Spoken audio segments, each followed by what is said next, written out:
Olá, bom dia a todos, sejam todos bem-vindos ao nosso Café com o Evangelho. Eu sou Leila Rocha de Oliveira e Roberto Antônio de Oliveira. Somos do Centro de Estudos Espíritas Allan Kardec, aqui na cidade de Olambra, interior de São Paulo. E é muito bom estarmos aqui com os amigos, tomando esse café gostoso, numa manhã que aqui em Olambra está uma manhã bonita, ensolarada, quase inverno, finalzinho do outono. E essa semana nós estamos falando de um vulto muito querido do Espiritismo, bandeirante do Espiritismo, que nos legou e que tem nos legado muita coisa boa, que é o Caibar Schutter. Mas vamos aproveitar para mandar um abraço para Regina Carose, para Cirlei, Regina Quemia. Ai, Deus, agora eu não consegui. Depois eu lembro quem é que... Eu acho que é a Bruna, Sueli, Rita Maria, a Sandra Fernandes, a Regina Ocada, Maria Dolores. Hoje eu sou da mulher no nosso café. Será que o Roberto vai ser o bendito fruto? Ou será que vai ter também algum homem no nosso café? Mas, brincadeirinha, Sandra Fernandes, que coisa boa. Então nós vamos falar um pouquinho do Caibar. Só para fazer uma breve lembrança, porque nem todos participaram do nosso bate-papo desde segunda-feira, mas o Caibar, ele nasceu ainda na época da República, no dia 22 de setembro. Na época do Império, né? Ou melhor, Segundo Império. Do Império, falei República, né? Na época do Império.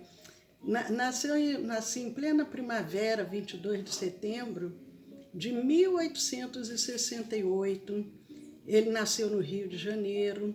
Os pais faleceram, o pai faleceu, ele tinha de 9 para 10 anos, e a mãe, 6 meses depois, também desencarna. Quem cuida dele é o avô paterno. O avô ensina, o avô era farmacêutico, ensina a profissão de farmácia, ele era um prático de farmácia. Ele entra para o Colégio Pedro II, que até hoje é uma referência de escola no Rio, e ele começa a estudar, mas aos 17 anos ele diz assim, chega, eu quero outros horizontes. E acaba vindo para o interior.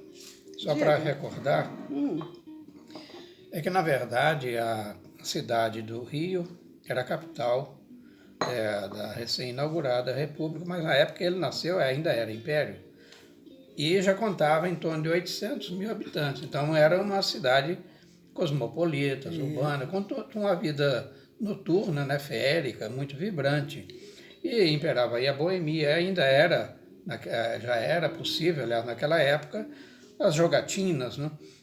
Através dos cassinos. Isso. E o adolescente, né, Caibar, ele tinha abandonado os estudos. Ele falou assim, não, eu não quero mais estudar. Ele, na verdade, instintivamente, isso a nível inconsciente, já tinha noção da sua tarefa.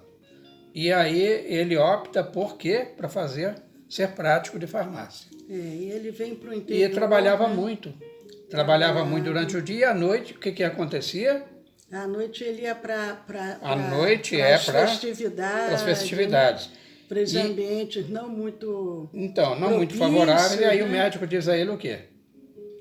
Que ele devia se afastar dali, porque ele corria o risco de se tornar tuberculoso. E tuberculoso não tinha... O bacilo de Koch fazia festa, era chamada peste branca. Não tinha medicações, né? Aí sim que ele delibera vir para o interior de São Paulo. Ele sondou o mapa do estado de São Paulo.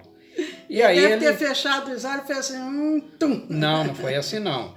Os amigos espirituais, aqueles que estão comprometidos com a tarefa, devem ter intuído ele olhou e falou, bom, e até onde vão os trilhos, né? Ou seja, não termina o caminho. Aí você falou trilho. Aí foi até Araraquara. Então você falou trilho muito bem lembrado, porque nós comentamos quando o Caibar chega em Matão, que era um vilarejo, ele ali consegue desenvolver a cidade, ela acaba se tornando uma cidade, prefeito, e tudo que tinha de progresso para Matão, ele fazia parte. Inclusive, ele consegue levar a rede ferroviária, consegue levar o trem, os trilhos, ele consegue levar os trilhos até Matão, porque nós temos que imaginar uma cidade final do século XIX, início do século XX, sem luz, sem nada.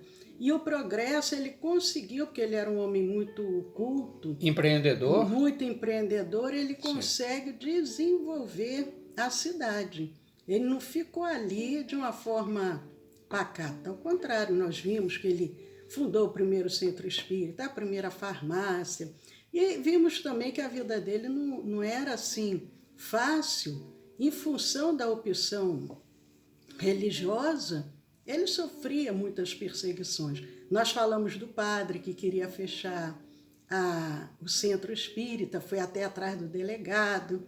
Ele fez aquele discurso em praça pública e aí as pessoas ficaram um pouco mais serenas, mas não parou por aí. Às vezes eles estavam reunidos lá no centro espírita e o que o pessoal fazia? Vinha aquela procissão, parava em frente ao centro espírita e ficava ali em voz alta, fazendo as ladainhas, que era para atrapalhar o centro. Um dia, ele havia, depois de algum tempo, ele conseguiu comprar um carro. Olha que homem empreendedor. Ele conseguiu comprar um carro, imagina no início do século, um carro era uma coisa fenomenal. E ele está ali, alguém queria vir com uma barra de ferro, destruir o carro. E o pessoal lá dentro do centro, ele falou, não, vamos orar. Começaram a orar e diz que de repente todo mundo saiu correndo. Até hoje não se sabe o que eles viram. Eu sei que as pessoas que estavam ali na porta do centro, com aquela ladainha, e querendo até destruir o centro, destruir tudo que ali se encontrasse, eles foram orando e o pessoal demandou que não se sabe o que foi. Mas é interessante essa sua narrativa, Leila. Eu não me recordava disso, mas a gente pode imaginar. Porque toda instituição, não é somente a casa espírita, viu, gente? Mas toda instituição vocacionada, voltada a dedicar-se ao próximo, a enxugar lágrimas, a levar uma mensagem de esperança e ajudá-lo até materialmente, se possível, e tanto quanto seja possível, goza de uma proteção singular. Não é uma proteção simples. Então, para os espíritos, fazer um fenômeno de materialização não nada, é coisa pequena. Então, imaginemos que aquele grupo, digamos, de agressores ali tenha tido uma visão, porque eles podem manifestar-se para muitas pessoas ou só para uma, individualmente. Então, eles daí debandarem. Não seria nada inusitado, né? Já teria ocorrido isso em outros momentos da história. É verdade. Mas o Eurípides, nós falamos, ele casou, a esposa sempre muito junto com aquele mesmo propósito, muito de caridade, de muito amor. É tanto que ele era ali dedicado diuturnamente a isso, viajava muito. Por isso que era o bandeirante do Espiritismo, porque ele levava essa mensagem espírita a todos os lugares que ele tinha oportunidade de ir, mas ele tinha um grande amor também aos animais. É tanto que um dos livros que ele deixa escrito é falando sobre os animais. E ele tinha um cuidado, um carinho tão grande pelos animais. Ele tinha um cavalo que ele chamava de cabrito. E esse cavalo adoece e à noite o cavalo vem na janela do Caibar e o Caibar vai, conversa ali com ele, enfim, aquele contato, e no dia seguinte o cavalo amanhece morto. E o Caibar diz ali, ele veio aqui se despedir, percebendo, e realmente a gente sabe, tem um livro, inclusive, muito lindo, que é do Hermínio Corrêa de Miranda, que se intitula Os Animais Têm Alma, e ali tem tantos relatos dos animais, de pássaros, de cavalo, de cachorro, de gatos, coisas que os animais sentiam, a presença dos benfeitores, então, dos familiares, de seus entes queridos. É um livro muito belo. E o Caibá lembra também os Chicos, lembra os dois Chicos, que aliás, os três Chicos, porque é o Francisco de Assis, o Francisco Cândido Xavier Peixoto e o Francisco Peixoto Lins, todos tinham um grande amor aos animais e muito cuidado. Dizem que o Chico Xavier, um dia queriam destruir o caminho, ou melhor, a toca lá das formigas, ele conversa com as formigas para as formigas irem embora e elas vão. Francisco de Assis conversava com os peixes. Os espíritos mais evoluídos conseguem perceber, porque tudo é essência divina. E o Cairbá também, o Peixotinho era os gatos, amava muito os gatos.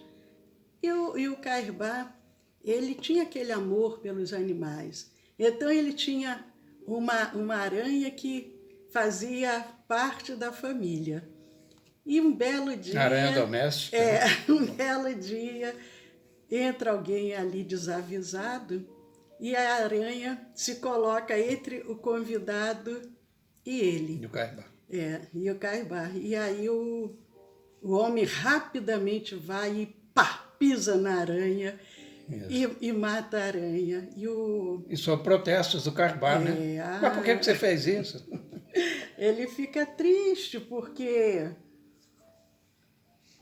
Ele falou, poxa, não precisava ter destruído a aranha. Leila, mas eu queria falar um pouquinho sobre o papel empreendedor Eu vou falar só mais uma coisinha também sobre os animais, aí depois você fala. Aliás, tem duas coisinhas que eu queria falar sobre os animais ainda. Pois não.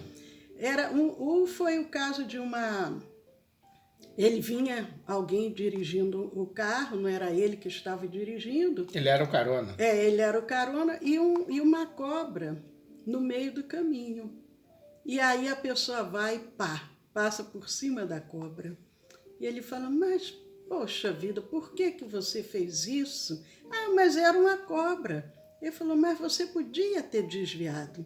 Afinal de contas, ela estava onde ela deveria estar. Nós aqui invadimos o espaço dela.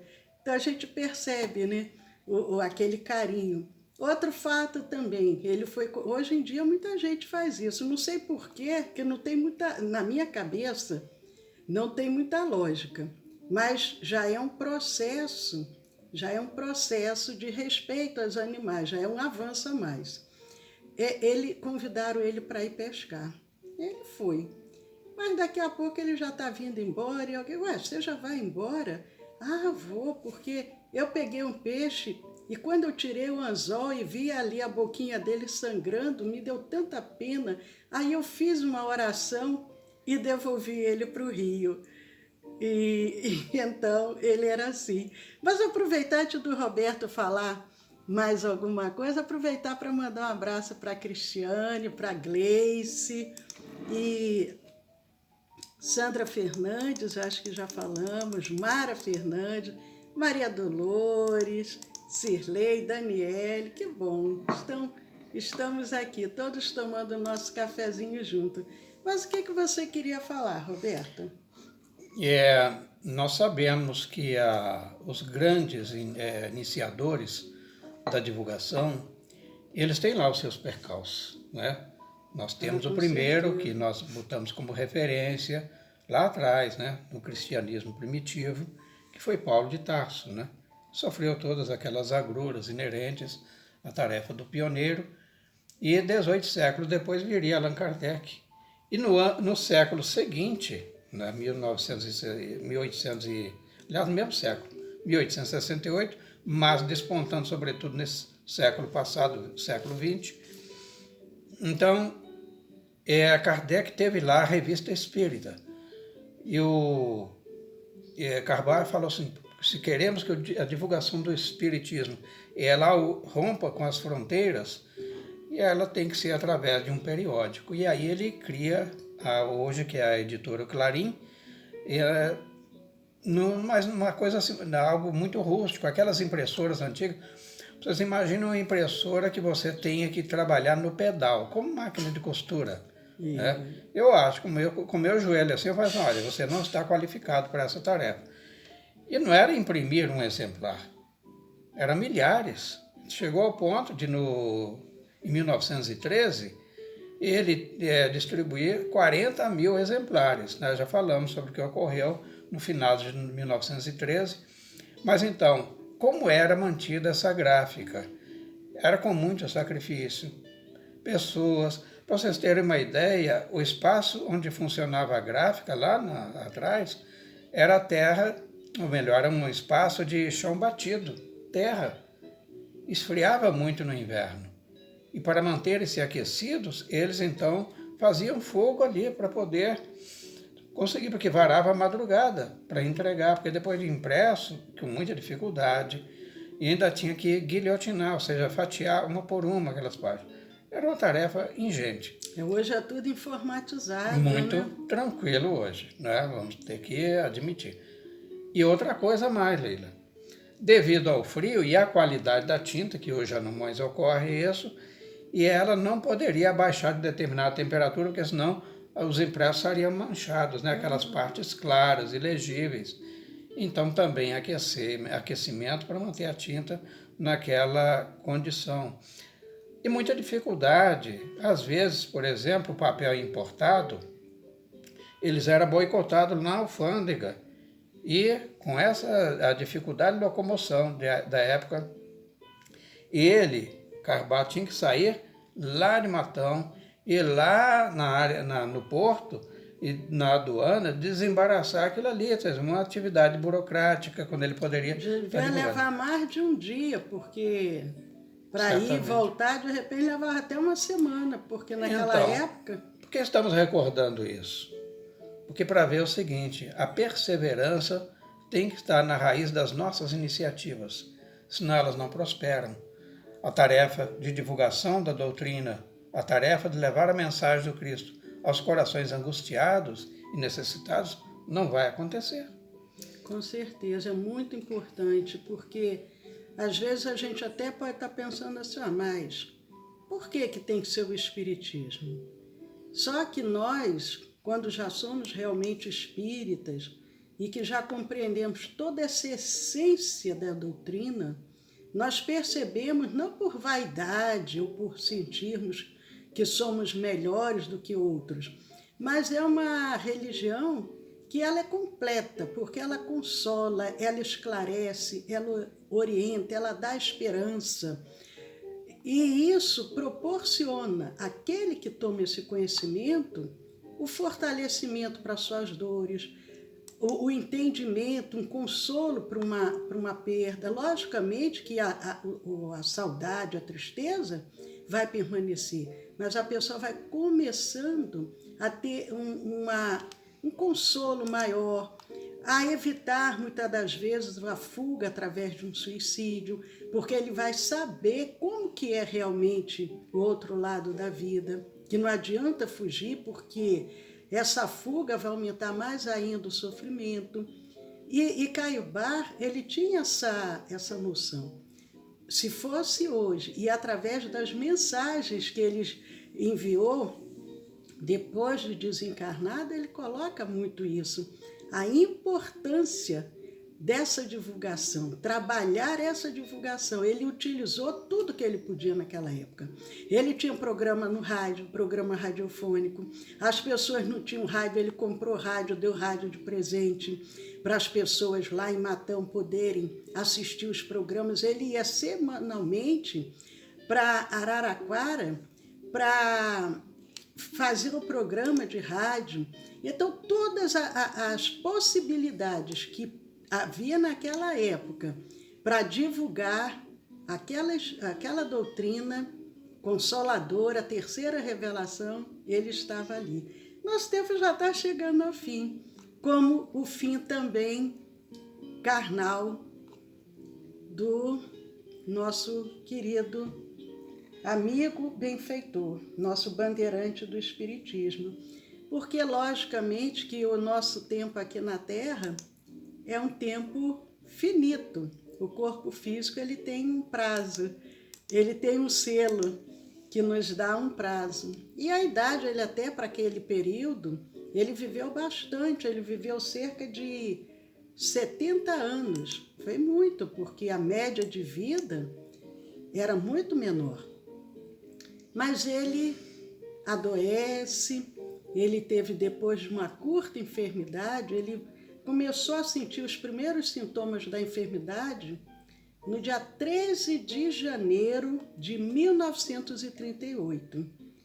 E nesse momento ali, enfermo, acamado, ele relutou muito para revelar o que aconteceu, mas ele acabou contando, porque ele ficou com receio que pudessem achar que ele estivesse delirando, que ele estivesse fora de si, mas ele conta que ele teve uma visita, um encontro com Jesus.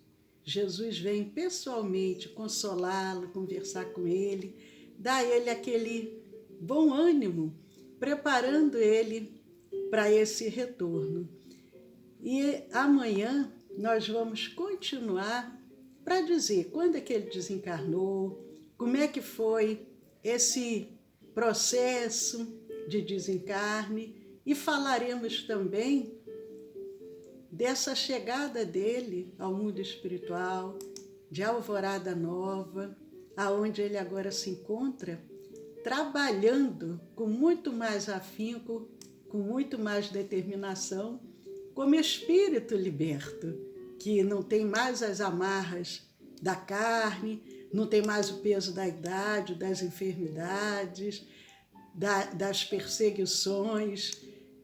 Então, amanhã nós estaremos aqui.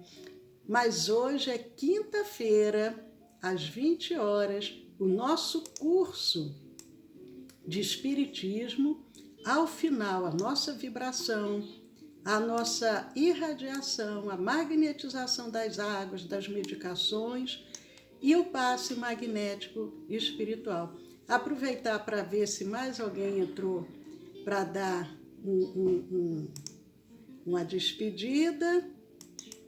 A Niva, Nível, Eudócia, Rosana, que bom, Maria Dolores, que bom, meus queridos amigos. Então, convidamos a todos, a Gleice, falei da Gleice, né? Convidamos a todos, amanhã às 10 horas da manhã, hoje à noite às 20 horas, para que a gente possa, juntos, criar essa grande corrente do bem, essa grande corrente do amor. Visitem os nossos canais do YouTube, do Telegram, deem um joinha, se inscrevam, compartilhem. E aí, Roberto, pode se despedir. Então, muito obrigado a todos. Foi um prazer muito grande estar aqui com vocês mais uma vez. E amanhã o epílogo sobre o nosso biografado dessa semana. E com muita expectativa, né, para que chegue logo até amanhã. Então, um abraço a todos, tenham um bom dia, saúde e paz. E vamos curtir um feriado, né, gente?